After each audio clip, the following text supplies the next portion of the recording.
SKT, they can secure their spot with a win here and go on to the quarters. And at that point, it would be all 3 Korean teams having first seed in their group, which is still, we talk about the gap closing, but they still look damn good. Yeah, that's a very scary thing to consider. Of course, coming into the second week, the Korean teams always seem to show up. They adapt well to the world's meta. And funnily enough, most regions seem to just go to what Korea does because they're usually winning those games. The gap closed in the first week, but this time around, it does feel like they're hitting their stride at the right time. And in general, it feels like a lot of the teams that maybe underperform somewhat, we can look at maybe IMA and Flash Wolves, who can still win out their day potentially and see how they can get it done. Flash Wolves looking good in their last game, although picking up a loss in the first one. They'll play SKT to finish their day. But IMA, a team that definitely kind of flopped around and struggled in the first week, but got a win.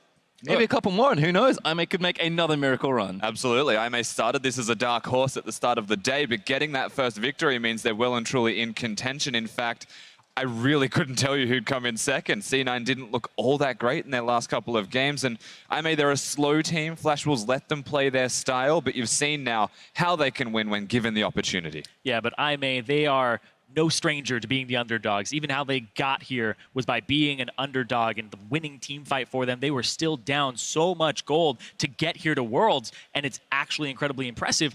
But can they keep pulling that off? Can they do it against one of the tournament favorites? There's a really cool comparison you can draw as well between Splice from the EU LCS and IMA. The exact same story of going from the Challenger Series effectively instead of relegations to getting all the way to Worlds in a single split is a really compelling tale for this team, to the point where their coach didn't even know they'd make it here. Only Amazing Jay was the one who said that we can make it, and they all thought he was insane. So it's really cool to see them doing it. Well, it has been a kind of insane lineup, to be honest, because the role swap coming through in the previous game, coming out with a victory when that seemed like it might be a free win for Flash Wolves, it was absolutely not. And that's the thing, is IMA, they never seem to give up. When the stakes are against them, when the odds are against them, when they have a player who can't play that game, they still play their hearts out on that stage. And that's what I'm looking for from this squad. And you were talking about how, their coach didn't even think that they were going to make it. Well, this is a lineup that they came through the first week with some of the worst stats in the entirety of the 16 teams here. And that's kind of where I was going to go, because stylistically, unless there's another surprise, which you can do in these best-of-1 situations, we saw one already, this is a very rough matchup for IMA. Their early games looked a little shaky, SKT's has looked great, and we know their mid-to-late game is also good. Like, where IMA want to be comfortable, SKT already are good, and SKT have won a lot of the games just by bulldozing over teams early on. And that really is the big thing we have to highlight coming into Champion Select and into the early game. Blank is aggressive at the moment at Worlds. He's invading all of the time, 5% more than the average of every single jungler throughout the Worlds group stages. And they play hesitant and slow on the side of IMA. And hesitant's the important word. They are reluctant to do anything. They don't want to. They just want to sit back and scale, just lane, and they're generally losing those lanes at the same time. So it's important that the jungler of Voidless actually gets unlocked and makes something happen. Exactly. It was Athena previously on the Lee Sin that we saw earlier today, but Voidless is a big facilitator of the team for IMA. If he gets off the ground, can get Amazing J off the ground, and the rest of the team, then they succeed. But the problem is the lanes by themselves, without that jungle influence, they have some of the worst CSD numbers at 15, whereas if you look at SKT, some of the best, if not the best.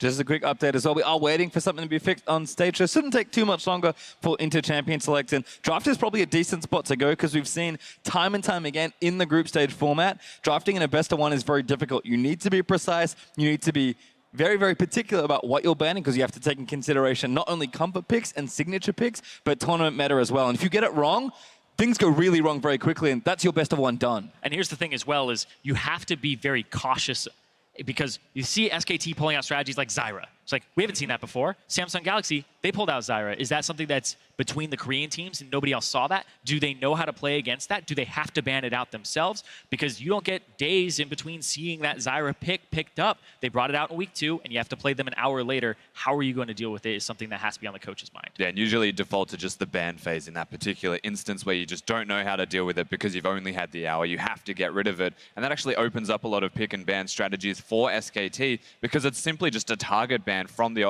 them, and they have the availability of all of the strong champions. The Syndras and Nidalees and Elises that need to be focused away from Blank and Faker are super important. Yeah, and to add insult to injury, it's also IMA on red side. The Syndra ban will most likely come through from IMA. If not, it's most likely picked up by Faker in the mid lane as first pick. So there's a couple of things out there like the Nidalee, and on top of it, where are there bans just Syndra, Nidalee, and Zyra because they have to. And I do have to highlight as well, with Aimee, they have tendencies to comfortable champions. So Echo in the top lane, Poppy in the top lane, doesn't necessarily do well, but he will always pick these champions, which gives the counter of tanks or carries even for Duke to try and win the 1v1. They've always got the Zac, if possible, perhaps in the jungle. You'll always see Sivir and Jhin for the AD carry of Aimee, and Road likes his Bard. So they're predictable in that respect. I think it's interesting to watch teams have to adapt very quickly. We talk a lot in best of series, especially best of fives, which of course will be the knockout stage format once we move forward from groups. I think it still is important to note that adapting between games is important, and it's tough. We can see like the Korean teams are likely all getting out first. SKT are 1 win away, I believe, from locking that position. And then you kind of think, well, how are they this good? And I think a lot of it has to do with the infrastructure and how they approach the game, because they just seem better prepared in week 2, and this is a consistent trend at international tournaments.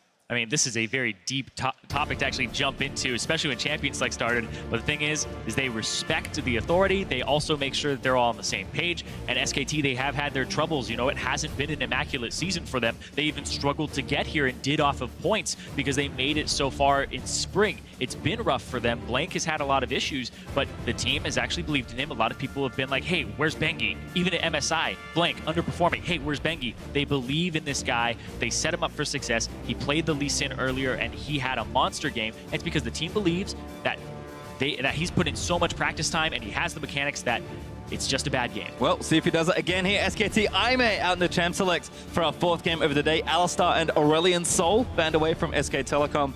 Aimee selecting Ryze and Nidalee as their first few bans. So very standard so far, and like we said, mistakes in draft can really cost you in these single games, as Vlad will be the final ban from SKT. That's super good from SKT because you force the Syndra ban 100%. There it is. Because those are the mid-matchup counters. You ban that Vlad, have to ban the Syndra. Now, Syndra being banned, yes, as a necessity, doesn't leave open a lot of mid-lane champions. Ryze, of course, gone with it, so that's 4 taken off the board. You wouldn't actually even expect a mid-lane pick here, however, as you don't see it in the first rotation. I was expecting perhaps jungle, but they seem to have a strategy here, SKT in place. Yeah, you don't have to pick a jungler this early when they are all up, save for Nidalee. And in terms of mid laners, well, Cassiopeia is still on the table. You still have a couple of other things like the Varus that Athena absolutely loves. And even Victor has been making an appearance in this group and in the previous group we saw yesterday. And Athena does have a mean Victor if he looks to bring that one about. Of course, the Korean teams have been playing a whole lot of it. Would not be surprised, honestly, to see it taken away or a champion that can deal with it effectively locked in. Well, it's a mid-heavy focus in these bans. So Caitlyn's actually a curious first pick from SK Telecom. Aimee, though, we'll see where they want to go with their next few picks. Currently hovering Cassiopeia and Jhin. Plenty of other things to look at here. 10 seconds left to lock the picks in, and they will decide on those two. And Blake insta-locks Olaf. Yeah, Blank definitely ready to go. There is no mobility to really be seen from the carries of Aimee now with the Cassiopeia and a Jhin. Olaf's going to have a Karma with him, which was conveniently locked at the same time. So not only do they get an oppressive 2v2, they get a really good option to kill the backline by speeding up the Olaf. Exactly. The Olaf will be able to dive in. The Cassiopeia won't mean too much for him, but also it's a very bully-centric bottom lane here. It's not the Zyra, but if that Karma is going to Wolf, it is a Caitlyn Karma lane, incredibly punishing, and you may have to pick up a range support here to try and match, or you just go the opposite direction for Aimee and you try to go for the team fight. Yeah, I would expect a Nami perhaps if they want to sustain through the lane, just scale up a little bit more. That speaks towards Aimee, but there's also the options, which isn't available this time, of the Alistar, but something similar to that perhaps with the Braum to just try and survive and hold on and have a jungler come in and gank. Yeah, Tom Kench has been absolutely very effective, but we were talking about Road. Very predictable in the pick ban phase that he loves that Bard. If he does pick it up here, it's another range support just to try and keep that matchup alive in the bot lane. Well, he is going to take it, but Kha'Zix actually will be the jungler for a Voidless. This was something in the LPL that Clearlove was famous for. A Voidless going to see if he can't channel the legend himself. Of course, has played a lot against EDG, knows all of the Kha'Zix strategies. One big thing you have to remember when you watch a Kha'Zix play in competitive League of Legends is objective control. They look towards neutral objectives in particular, so the Drake and the Baron, rushing it at 20 minutes is a viable strategy when there's a Kha'Zix. Yeah, also against the Olaf loves to dive into that backline, but he's usually alone because he doesn't have a dive buddy on the squad just yet, and it is a ranged support that SKT currently have unless that Karma is flexed. So Kha'Zix does a ton of damage to the Olaf as he Ragnaroks in, and he tries to dive that backline because he's isolated almost every single time. I think Bang's having some fun. We'll see what SK Telecom have lined up here for these last few picks. Duke has seen lots of success on Jay, so that could be a pick that SKT still decide to go to. But it might be that Karma Flex that you mentioned. Lots of poke potentially as they are going to lock in Varus and Jace. That's huge amounts of poke, so double pivots almost in the back end of the draft. Yeah, I was originally going to say the Caitlyn first pick's curious because I was expecting something like the Jhin. They could maybe go towards a composition with poke like their last game, but they picked the Jhin away and they get the Varus instead. Yeah, right here, if you're Aimee, you're probably going, hey, Poppy top, stack armor, 100%. So much physical damage on the enemy team that is between one of those tanks, that or Echo, and you wanted to stack one resistance because SKT are honestly filled to the brink with physical damage. If I'm choosing between a Poppy or an Echo, I'm definitely not saying Echo in this game. There's too much to lock you down. You'll never even really get the opportunity if you're next to the Varus to use your ultimate, if he times his well enough and locks you down. So I'd expect a tank. This is a signature pick. I mean, tank, we are looking for it. We'll see what Aimee locked down. 10 seconds to decide on this final pick. And he's gonna do it. This is the pick that helped Aimee get here in that Game 5 in the regional qualifiers for the LPL. He trusted in it then, and he's going to trust in it now. This is a very big moment for Aimee actually locking that one in. We said comfort earlier is a big thing for them, and that is exactly that for Amazing J. He didn't have the best performances when you look at his Nautilus in terms of his KDA or his score or even participation in kills until late game, but he still comes up clutch. He's a big part of the team's communication and will be able to utilize that Nautilus effectively. And he's quite disruptive. He has an engage option as well. And you look at SKT, it's once again a composition that is incredibly squishy, save for Blank in the jungle. Very reminiscent of the composition that they ran against Cloud9 earlier today. SKT are trying to use their mechanics and their game knowledge to actually run almost a tankless comp. And I do have to highlight this again, the Nautilus compared to the Echo or Poppy is actually really smart in my opinion because it's guaranteed engage. You're knocking that person up, you can kill them really hard to actually catch an Olaf Karma comp when they are that quick, but Nautilus ensures it. Nautilus was buffed a little while ago, so we'll have to see what Nautilus ult can do here. SKT, again, you can't help but highlight how precise their comp had to be, and they've got a very similar looking draft, so we'll see if it happens. But don't forget, of course, to vote online for your team. Use the hashtag SKTWin or the hashtag IamWin if you're behind SK Telecom or Aimee. SK Telecom could lock it all up here, be the last Korean seed to go through. One of the tournament favorites, another first seed for the region. Or Aimee could continue to play spoiler. They started the day that way. We'll see if they can do it here against a Titan in SKT. And perhaps bring the third LPL team towards the quarterfinals themselves. This is essentially a battle of brains against brawn. When you look at how both of these teams play, SKT disciplined, elegant in the way they were executing their composition. Aimee, they are brute force heavy. They do have a high mechanical ceiling reflected through the champions, but they're just going to run at you. Scrappy, chaotic, fun.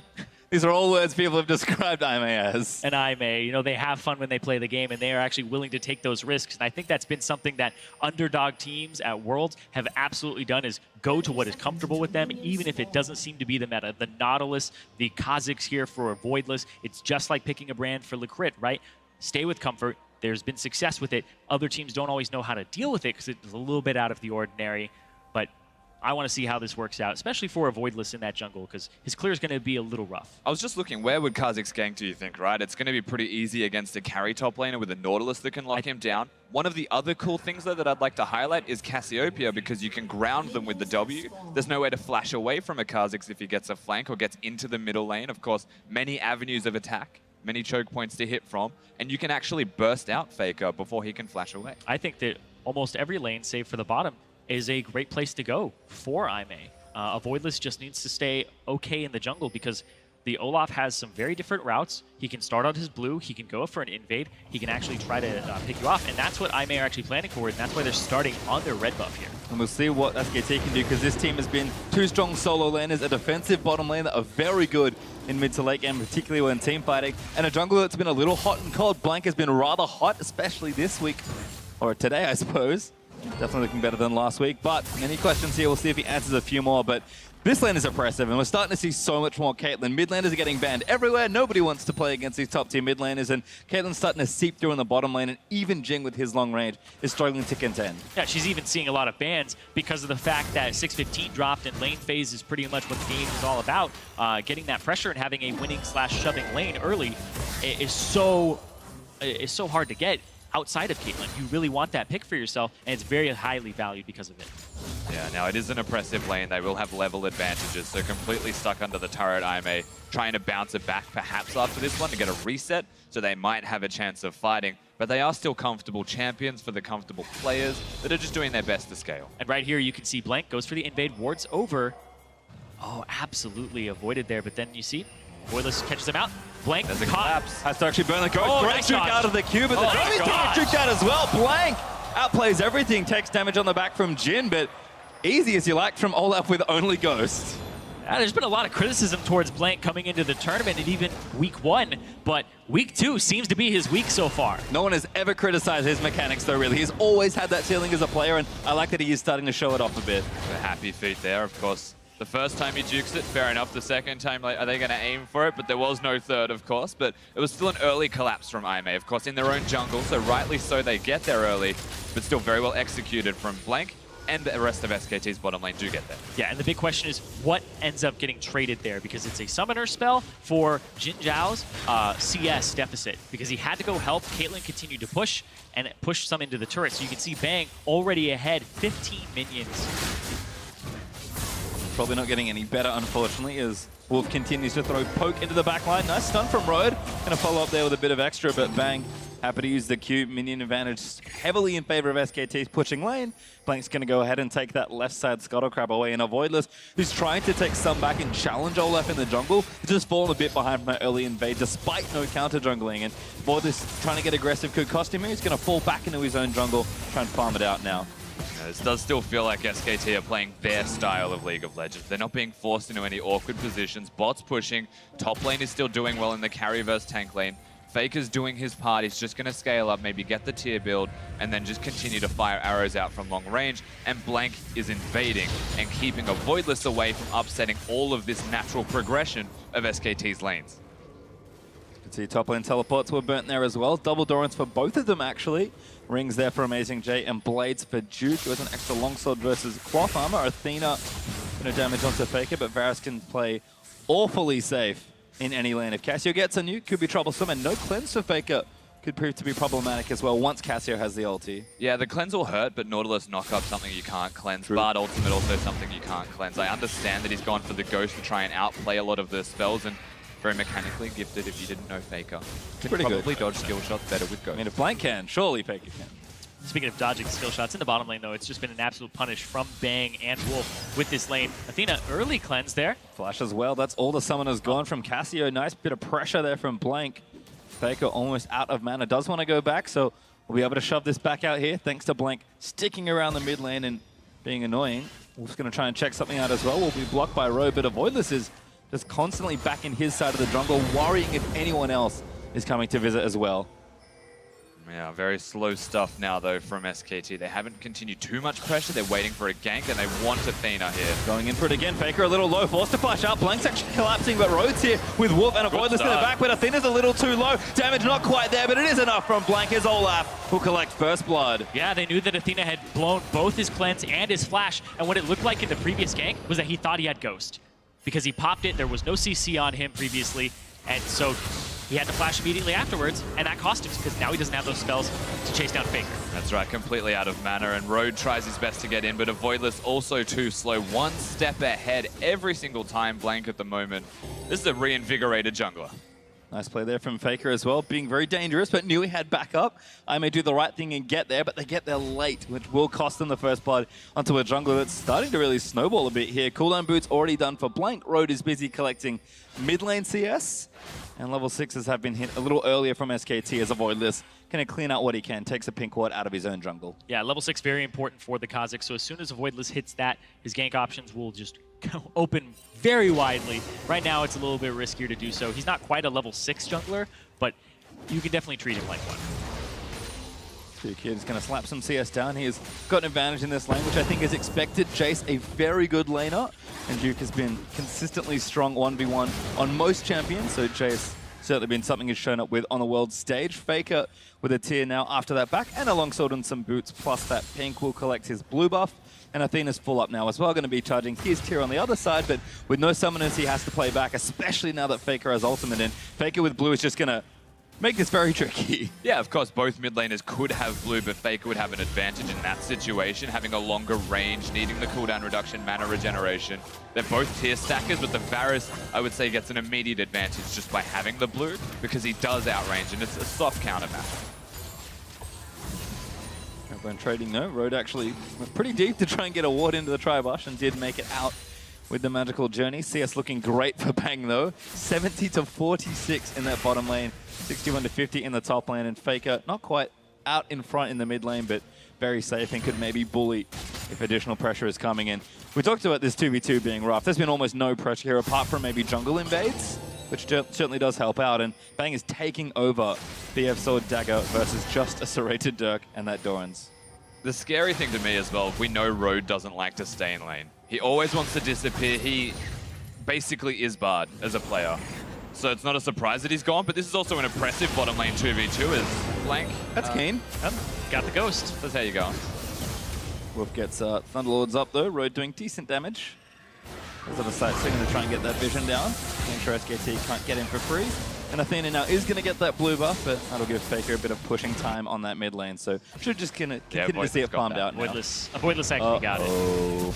Big mistake. But yeah, once again, the Caitlyn Karma going to push in. They'll get that turret eventually just from naturally pushing. Jin Zhao will fall further and further behind the more that Road isn't there. And at this stage, even when he joins them, they both just struggle.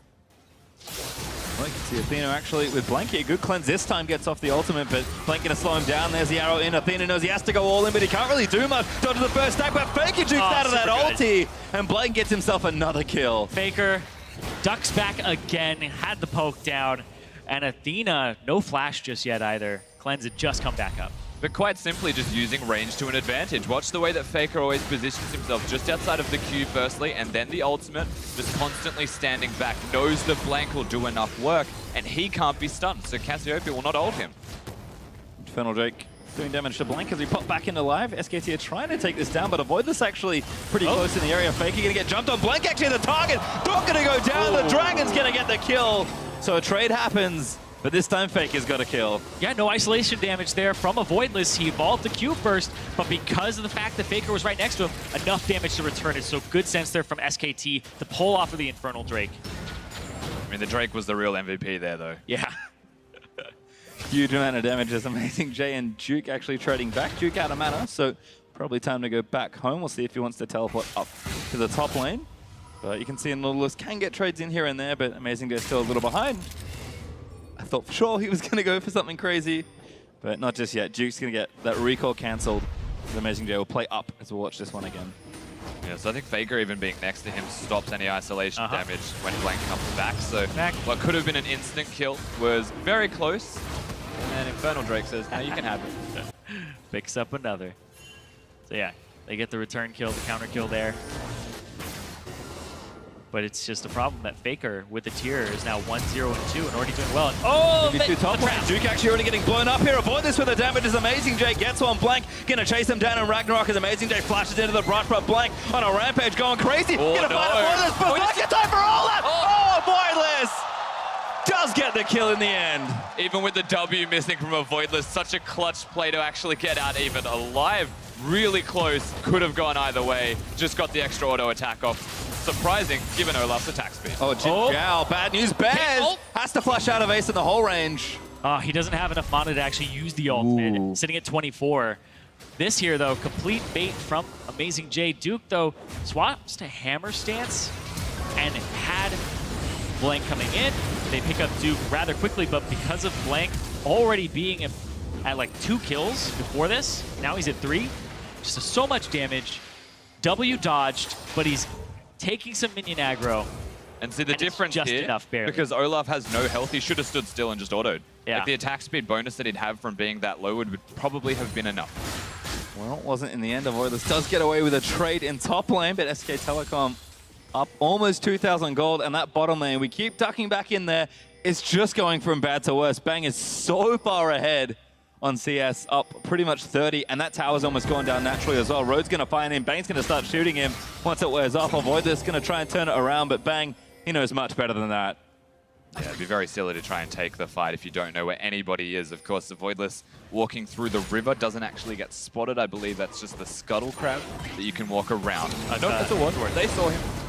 Well, they're going to start the Infernal anyway, because I'm a team that do like to be a little unpredictable, but SKT not quite here to contest. Oh, they know that Olaf is most likely on the top side of the map. Teleports are in. There's the TP. Voidless is taking so much damage from this Wolf. Yeah, Infernal Drake again is doing damage. Wolf That's a lot of damage. Duke snipes him as he's going to go over.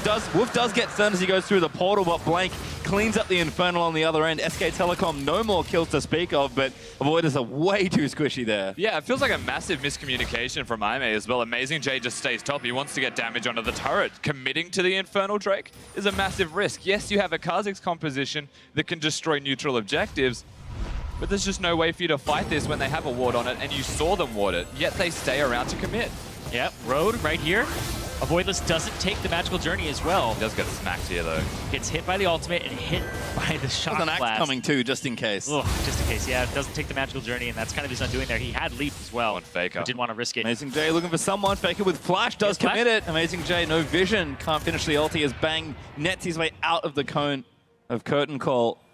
And once again, SKT dissipate a situation effortlessly as I may try and pressure, and it's just keeps putting him in an awkward spot. Bang's even counter jungling, because why not?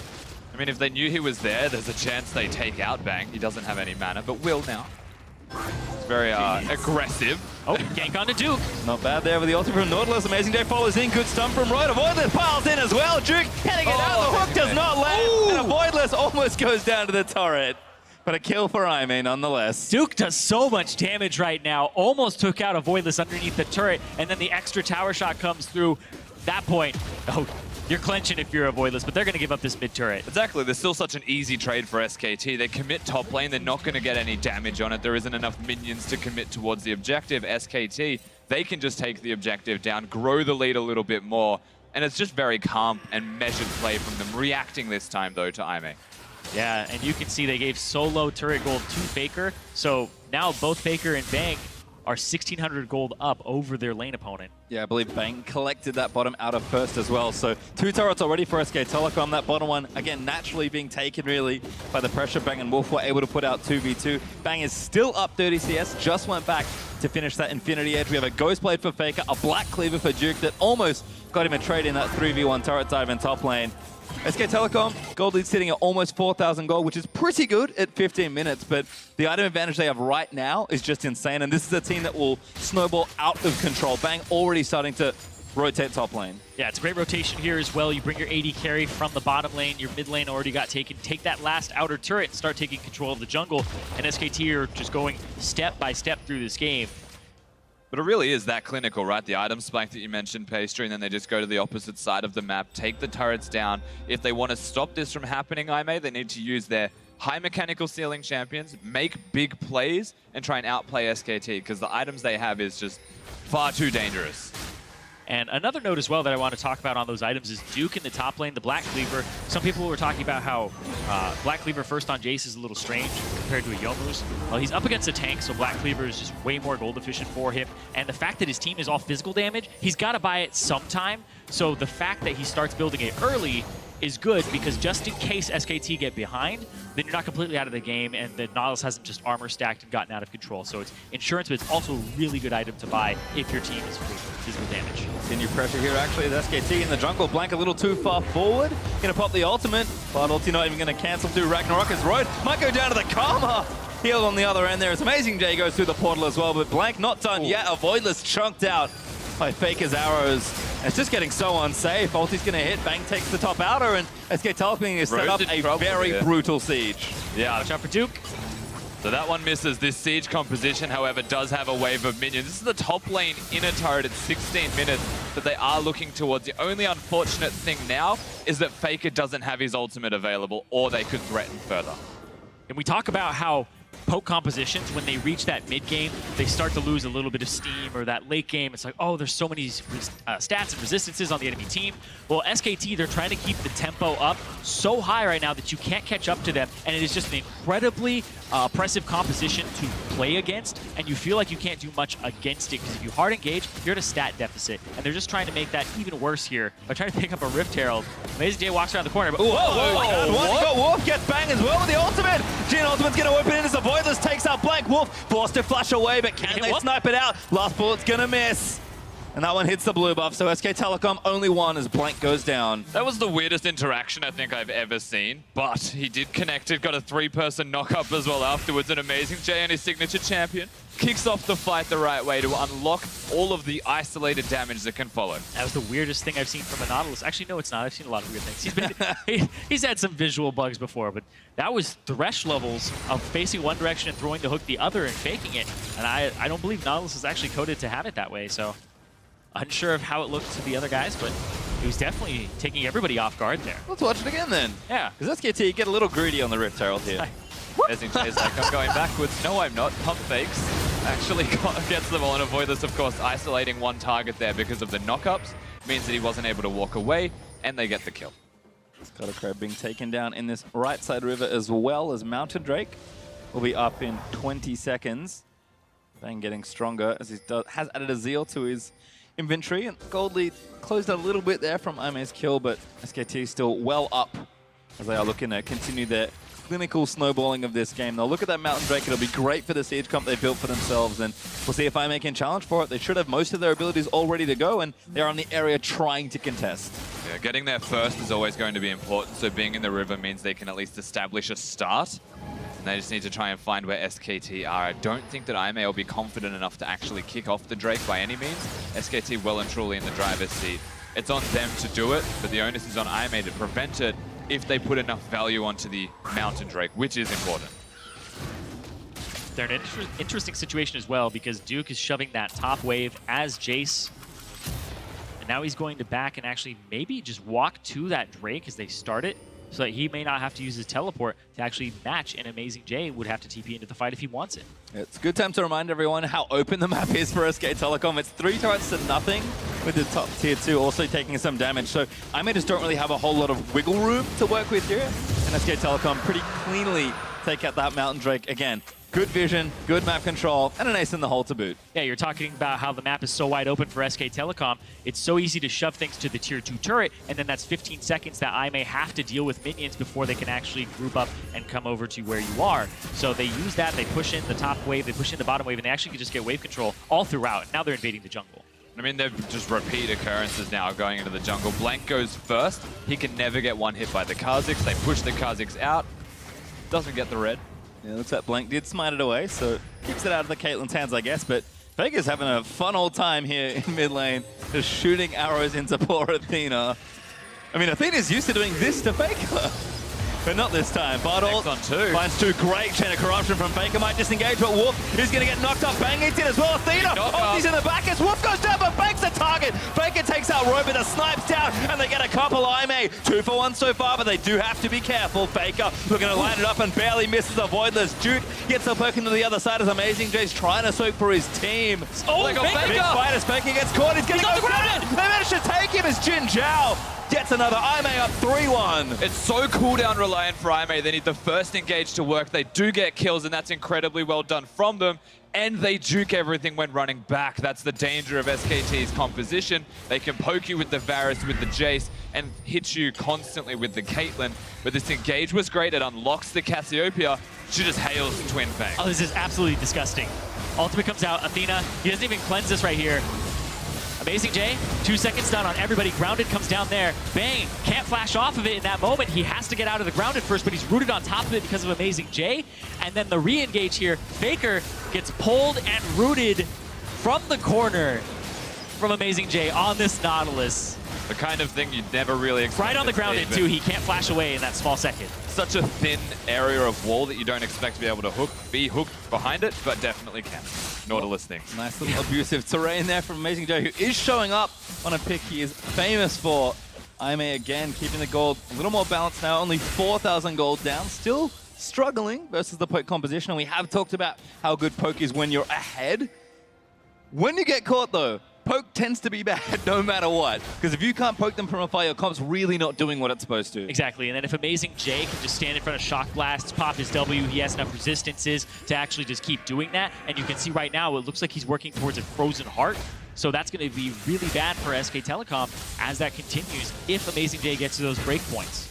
Full credit to SKT as well, because they played a similar looking comp versus Cloud9, had a much less explosive early game, and were still able to play team fights very well despite all the engage. So they have navigated these situations, but IMA are a team that when they commit, they're just going all in. Yeah, the SK Telecom, like, little caveat there is this team is about poking, whereas the previous one was about disengage and making sure that it was very hard to get in on them. Whereas this one, not as much disengage in this lineup here.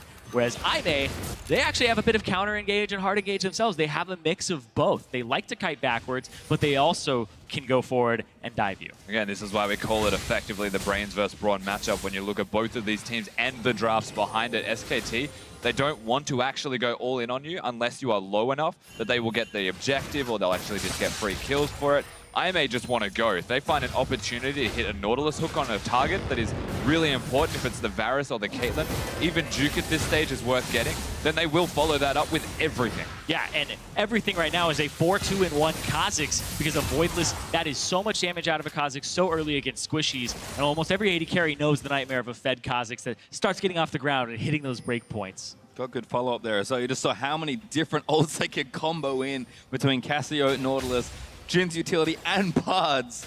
I certainly have the tools to get stuff done, but SKT are going to continue resetting their lanes. Things have calmed down a bit now. There's a Drake up in a minute 50. Ocean Drake would be nice for SKT, who already have a Mountain and an Infernal. But Duke busy trimming sideways. Faker's going to go play side lane duty as well, as Bang going to gatekeep this mid-outer for as long as he can. And as long as the game kind of stays at this pace, this is where SK Telecom want to be. And just don't face check the Nautilus and things should be okay. Yeah, and don't let them have the flank wards to get the teleport behind you to get the Nautilus engage as well. It starts with that vision. The setup is always going to be there. The slower the game goes, the better that SKT are. Such a disciplined side is what we're seeing from them today in all of this group action. Well, see if IM can crack it. SKT also have the safety of their outers to still play to. Don't forget that no touch for IMA means that all the playmaking in the world isn't going to be too much help if you can't find a way in to actually start and engage. Baron is also a consideration. Teams have quite a lot of damage on either side, and 25 minutes in might seem a little early, but it is a potential option here. As Bang looks like he'll go back. He's got his Hurricane finished already, working on that third item. On the other side, though, Jinjiao, 2 items done for him. Athena does have that Rylai's, which will help. And a Black Cleaver for a Voidless. I like it after the Warrior skirmishes. Yeah, there's a few power spikes here for IMA.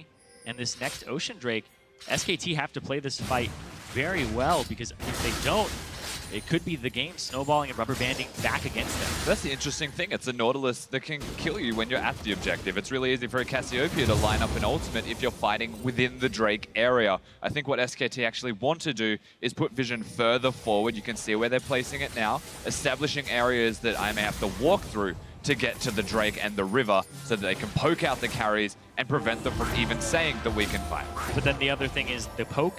It's only Faker right now, and he is doing a good job against Road, but Duke is shoving out the top wave, trying to get pressure there, and that's been the Jace's job so far this game, is apply pressure on the map that needs to be answered for the possible teleport so they don't have the tank there. And SKT, they're just going to pick this up. Really well done. Easy as you like there for that third Drake for SKT. They'll get the Variety Bucket in there, as the Ocean will be added to their tally. The next one will be a Mountain. And it may have one more after that, but you can see just how controlled this team is. Even after things went a little wrong, they maybe overreached looking for tier 2s in mid lane and got a little punished for it.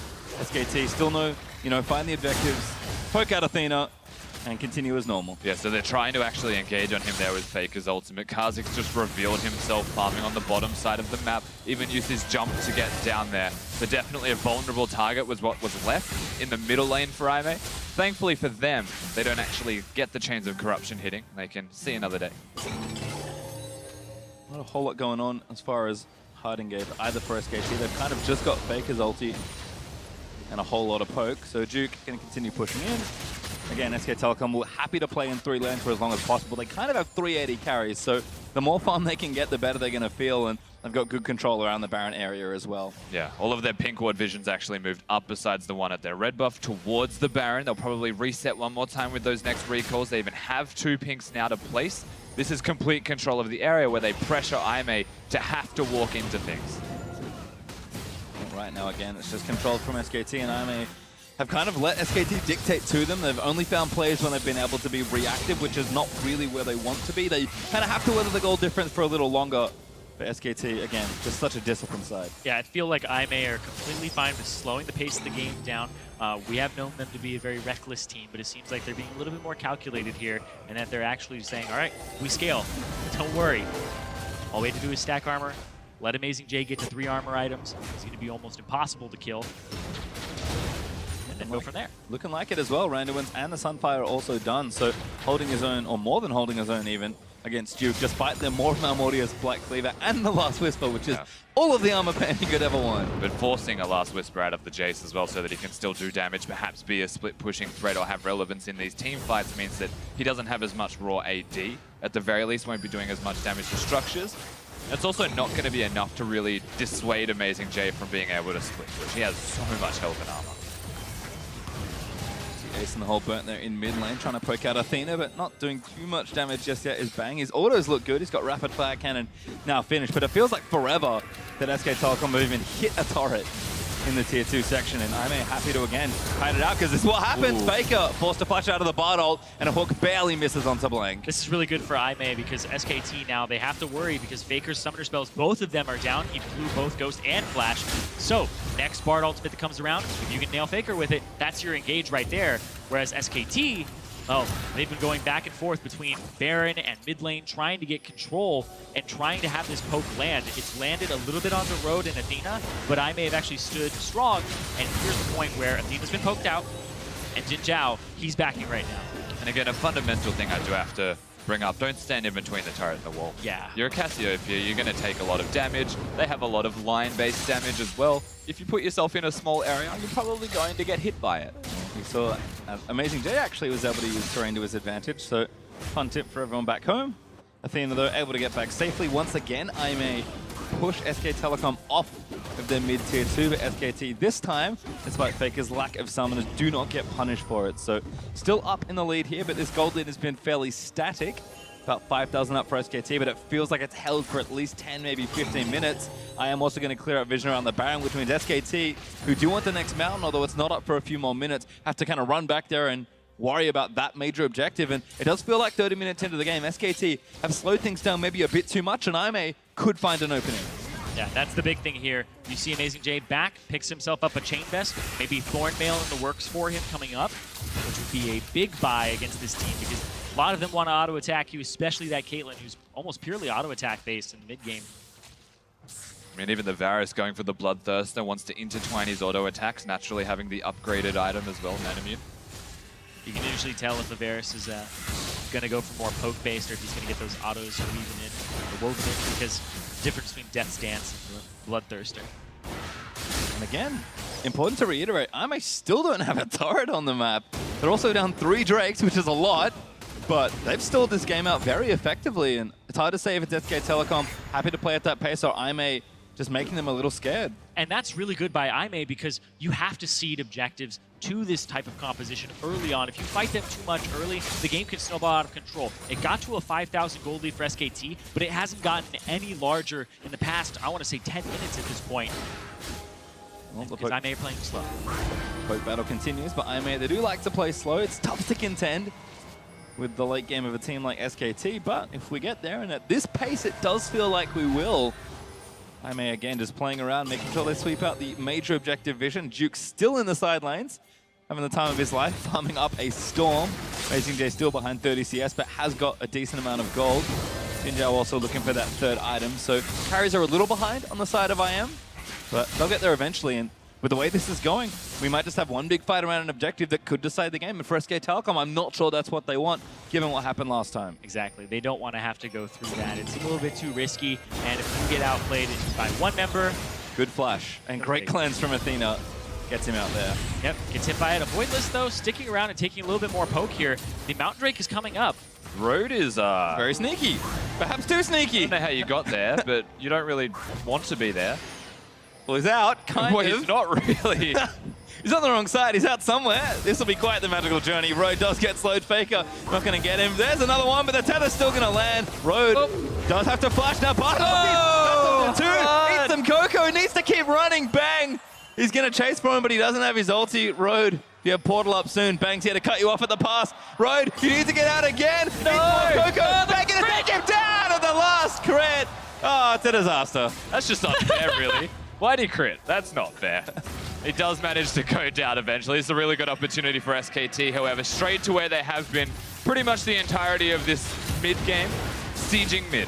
Yeah, and this is why they walk straight up here, because a lot of the engage is down, hook onto Blank, and that Bard was a huge part of how they got that first engage when he got 2 people caught in it.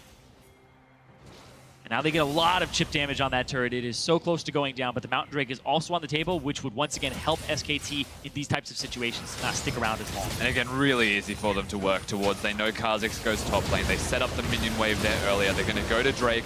You'd expect Duke to go back towards bottom, and then they set up perhaps for the Baron one more time after they get their recalls and their item spikes. The only danger is if they recall, they can just start the Baron on the side of IMA, because once again, it's a Kha'Zix that does a lot of isolated damage. So does Cassiopeia. Oh, Voidless getting spotted on top of a ward. Bad news bears does clear out the pink though. I think thought about doing the Baron, but decided against it this time. I was just told a very interesting stat. Athena has actually done less damage than every single member on SKT's composition, including the Karma. And Faker's done 4 times as much damage. That's how much IMA has been in these situations where they're being sieged on, and the Cassiopeia can't play to her pattern, which is usually kite back and counter engage. You can see Duke finally gets a tier 2 for SKT as well, so pressure finally mounting on IMA. They've been defending for so long, and that mid tier 2 is still a big sore thumb sticking out for them. For SKT, they'll now grow the gold lead again. They should have control around the Baron side as well with such a long bottom lane that they'll have to clear out. I mean, IMA, again, they're one good engage perhaps from tipping the game back over. There's so much standing gold for them to take as well, given how many turrets are left on the map. But SKT, if they just want to suffocate you, they're in position to try and do so. And this is a team, again, that does not let their lead slip away from them very often. And this is the timing to do so. The blue buff's about to be available. Once Varus picks that one up, even Duke, if they give him that opportunity, they can actually poke people out. What I will say, however, is that they're best off sieging, having Jace around if that's their goal, if they want to win team fights behind it. I don't think that Duke can actually just deal with Amazing J. He can just walk up and clear waves now, the Nautilus, and they should never actually have the Jace hitting turrets because he'd be at a risk, he'd be too deep. The SKT should be pressuring the other side of the map. It is Baron. And they should actually bring the Jace with them if their goal is to siege and poke. But again, quite content doing nothing. IMA are actually looking like they want to fight soon. You can see that Jin Zhao, he went for the serrated Dirk and a BF sword, which will delay his build because he already has a Dusk. So that looks like Infinity Edge / Maw / both, but he just wanted more armor penetration before he started going for that IE. And Amazing J, he was actually swapping between Frozen Heart and Thornmail. Like, which one do I want to buy here? And he went with the Thornmail ultimately, which signals to me that he really wants to find an opportunity to get on the bank, and they're just going for stats now. They want them now on IMA's side. I think they know that there's likely a Baron fight in their near future. Oh, there's a TP from behind. Amazing J is looking for a flank onto Faker. They try to get the flash. Though, and Royd almost died, so commits everything for it. And Athena's caught out of position. Amazing J finds a flank, gets Duke. That could be enough, but Faker's going to clean him up. And that damage, disgusting as Bang takes out Amazing J. Jin Zhao better run as he has to get out of the ulti. And SK Telecom, that's not a tank that I just saw die. Nope. No, and if the tank dies that easily, they have so much availability to go back towards the Baron, look and set up one more time. Just use Faker. He doesn't even need to hit the Baron necessarily. Just throw Qs out constantly. This is a really good opportunity for them. Avoidless too low. This Baron is going to take too much damage. Avoidless has to get in pretty much now. He goes in! Oh my god, Avoidless! Leaps over and steals it. Athena ultis them out to disengage the team. And I am hold on to this game. What more do you want from your jungler? Doesn't matter. Athena, Avoidless, still gets the Baron. This guy's a smite stealing god. That's filthy. What have they been beating these guys in the off week? Everyone's stealing Barons. Let's watch it again. Yeah, this right here was the setup. The TP comes from behind from Amazing J, but the poke is coming through. Road gets incredibly low. With combination, they're using Caitlyn as part of the poke composition of the siege. Stop them from moving forward a little bit, slow them down. Amazing J gets the hook onto Duke, but then, oh boy, all the crits, all the damage, and he's absolutely decimated so quickly. Yeah, it doesn't actually look like he's a 3-armor champion, to say the very least. It gets absolutely annihilated. He's about to be 4. You don't get much tankier than that. And this makes sense to me, SKT going to Baron. They could have probably sieged mid, but there weren't minions available, since the next best move of Voidless, predictably about to go in. Duke's goal was to knock him out by changing the hammer form, but you can't do that when he's invisible jumping, so he gets the smite off. Really well played there from a Voidless. Ducks through the vision, goes through with the leap. And now they can start getting these turrets. The first one of the game, 37 minutes in for IMA. I mean, they're a slow team. This is maybe an exaggerated look at how slow IMA can play. Ulti, it's Duke, Amazing J gonna line it up. Duke in a flash, he still gets hooked, not quite through the wall though. Amazing J finds the knockout, gets Bang and Road. Barely gonna miss that double stun. Amazing J now has to book it out, but Athena there to cover for his teammates. Where's the flank from SKT? It's Blank running in with the ultimate, but I am already out through the magical journey. Yeah, thankfully Bard also gives you the way out that's quite easily accessible. Olaf can't chase you down any further. They do make a mistake by overcommitting there. Unfortunately, the hook doesn't bring him through a wall a second time, and SKT hold on. Just that one turret really gained so far. Well, Elder up in 50 seconds as well, and that's a mighty, mighty Elder Dragon that SK Telecom's going to try and take here. This finally, they're going to spit on it, and I think it's going to go down, but IM have defended from worse. Doesn't need much. See if they can get in there for one auto, but Cassio's going to clear that down. Jinja's going to hop in as well, and still standing. How frustrating as well for SKT. All it takes is a stiff breeze, and the whole turret will fall down. Well, Baron up minions now fighting back. And again, the longer Iron can hold on, the better. Although I think it's now finally going to fall. Bang, he wanted, he ordered it once and it wasn't enough. Gets himself trapped down. Top though. You have this Jace up here by himself. There we go. Top outer's going to go. Top inner to the Jace, and so is the mid. G2's out as well. That's 6 turrets now for SKT. Looking good as they finally gear it down. Blank actually, no ulti, does get hooked up again, but still ready to go. Bang gets destroyed. Amazing J leaps in there. Voidless wants him as well, but Blank's kiting him. Bang just kites back and blows one up. Now Athena caught in the front line, pops the Ceres, but he needs to keep kiting. Poke is there from SKT, and I am lucky to just lose one. Yeah, considering this is a Baron buffed IMA, they are on the back foot constantly. SKT now starting to get more and more oppressive. And because the health bars are so low, this defense of this turret, even with the Baron buff, becomes really tough. I mean, he needs more hit points, but that turret's going to melt under the combined might of SKT. There's Duke with the last auto attack, and finally they bust open the base 40 minutes in. And now they're going to back off. Mission accomplished right now. They need to reset, because if any of them get picked off or they allow Amazing J to actually flank behind them, then Elder Dragon goes down. This right here from Bang is actually perfect. Blank gets hit. Amazing J has to commit on him. Turns to Bang. Throws out that QSS mid-air flash.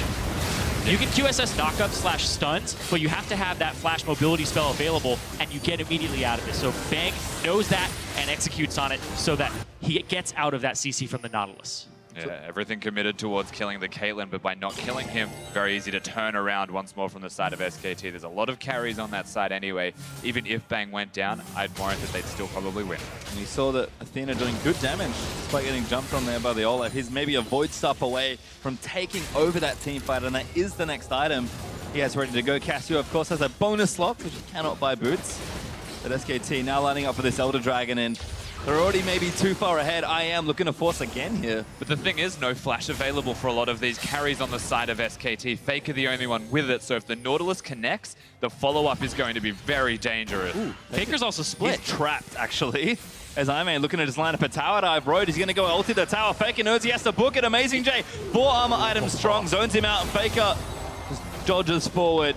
Gets that from under the Bard ultimate, but there's the mid turret, finally broken for Aime. So that was really close. Amazing J was aiming to hit the wall so that he could pop the ultimate, and of course Rhodes still thinking he'd go forward. Again, a miscommunication, mistiming, and now SKT, whilst they lose a turret, have the tempo and the advantage again. Yeah, and it's so hard for IMA to actually get that tempo and advantage back. Their Baron power play was actually negative 1,500, which is the worst of worlds so far.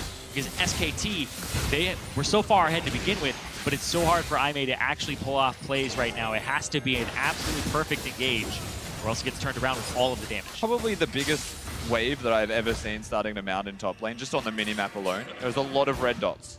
It's like the size of the Baron Pit. It's like eating those Like, dots. Duke has to get red dot syndrome soon. Well, Elder Dragon's also a thing, so I may have actually a nice little stroke of genius in macro could give them an advantage here. There is Top the lane wave ward. huge, and they're going for it. This Elder Dragon's melting. Yeah, there's so much damage on this squad. Avoidless, he may have to go for another steal here, but this is also where SKT do not want to be. They do it again. He's looking for Avoidless. No, not this time. An amazing game goes in. Huge drop from Road, and there's the curtain call lining up. Blank gonna chase in after Athena. Road gets exhausted as Avoidless went straight to the back line. Blown up as Bang will get sniped by the Jhin. 4v3 right now as Blank took out Amazing J in the front line. Athena needs to get in there, but he has to be careful. Finally gets sniped in. Faker flash autos after the Q to take him down. Jhin Zhao's gonna flash the wall, and SKT, they'll chase with their poke. Duke just needs to line up a real good looking shock blast as Road gonna try and save it. There's one. Jhin Zhao almost falls. Through the gate, Elder gets Dragon. burnt down by Elder Dragon. A lot of damage comes out of the Elder Dragon. SKT, by getting the smite, you have to say, secure themselves the fight. That was close, and there was a lot of damage coming out of Aimee. But Avoidless, he can't do the stroke of brilliance twice in a row. They end up getting banged down with that last little shot there. It went down to about 300 HP is what I saw on that Elder Dragon last. Very close, up in the air there between the two junglers. See it one more time here, because this is, your heart has to be pounding. This feels so on risky. stage during this play. Yeah, and everyone turns gold for a bit as well, so it's really good setup. They can communicate here, Aimee. 200. So close. Yeah, it looks like an early smite there from Avoidless, just barely. And that prompted the reaction smite from Blank. Last shot comes out, almost 2,000 damage to Bang to finish him off. And right here, Aimee, they stick around for so long. This is great from Faker too. Make sure the auto is what is required to get the kill. Very clever stuff, knowing the limits of his champion. You can just see the total amount of damage SKT can do now with a 4 Drake-empowered Elder Dragon buff. Won't be up for too much longer. In fact, it may just have dropped off. They did also get Baron in the replay there as well. So all the tools in the world now to close this game out. A monumentally huge gold lead. Although Aimee at this point are kind of all built up. It'll just be execution here for SKT. But they've got such a big lead still in Road. Wandering down, as always, might get himself sniped. Speaking of execution, Was he chime hunting? Maybe. The Chime Greed always costs the Vard. But he does get out this time. His Penguin's running behind him. I mean, it's so scary as a Bard to just be out there against this team comp. And SKT, they're going to run down bottom lane and try and break open another portion of the base. and SKT, they definitely want to lock in the #1 seed from the group and join the other Korean teams atop their groups. Move on to the quarterfinals. Athena sniped out by Faker's ultimate, forced to cleanse flash. Amazing J busted Jeff at Rogue with a flank. Finds Faker there with the ultimate, but Bang still kiting it away. Amazing J forced to flash and hook onto his own inhibitor, and Athena's getting chased down by an Olaf. He'll have to kite it out as Ragnarok wears up from the Olaf, but Bang in front there almost snipes 2 people off the face of the rift. Does take out the inhibitor. SKT are just collapsing on now. They're trying to end the game, or at least push up with this Baron buffed up minion wave. It is absolutely huge. Well, I may need a big play to try and pull this one out. The Nexus turret's exposed, they will fall down, and I may kind of out of ultimates to use. Duke leaps forward there onto Jhin Zhao, acing the whole get channel, but he gets popped by the hammer, and SKT, with an exposed Nexus, will exhaust and take down Athena. Clean up what kills they can and secure #1 in their group. Excellently played from SKT after a couple of mid-game hiccups. They were getting engaged on by Aimee, but the composure enough to be able to do it over and over again. Stick to the strategy that you have and execute on that. Really well done from SKT. We don't always see poke compositions all over the world because it's very risky to actually run. Takes a high level of mechanics and execution and also teamwork, because if you mess up once, that composition falls behind and it is almost all but over at that point. Whereas SKT, they have been looking on point today. They have been able to run those high damage compositions, and this group has not been able to deal with it. And a great bit of drafting from Aimee as well with the Nautilus to try and pick off what was a very AD heavy comp, but so much credit